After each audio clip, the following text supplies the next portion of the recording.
Hi guys, welcome to the next tutorial. Today I'll be discussing how to use for loop in programming in C++ or in C.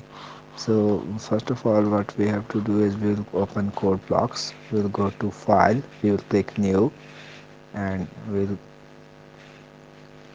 open an empty file. So we'll be discussing how this for loop works for integers and for floating point variables.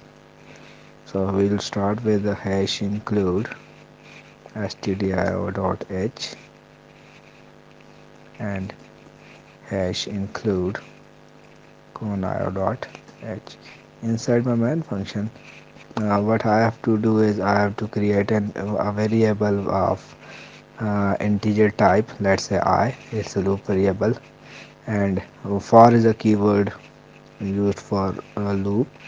I will say that I will start loop from 0 colon loop will goes till 10 colon and I plus plus and a bracket close.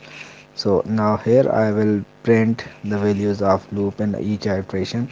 Inside the double quotes I have to mention the access specifier percentage d and backslash t for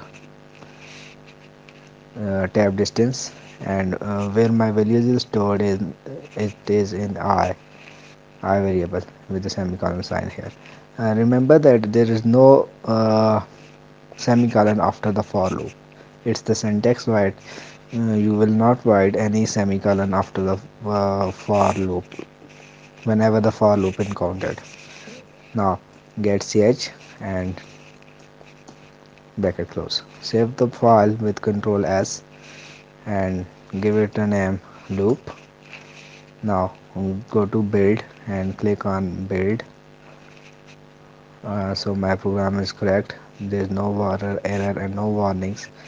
And again go to build and run the program, and here is my output from 0 to 9. You can make it from 1 to 10, so you can initialize it with 1 and go to less than or equals to 10. Then it will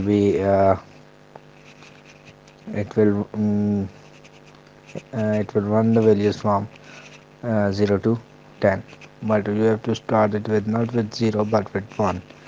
Now it will be the values will be printed from 1 to 10 as shown here.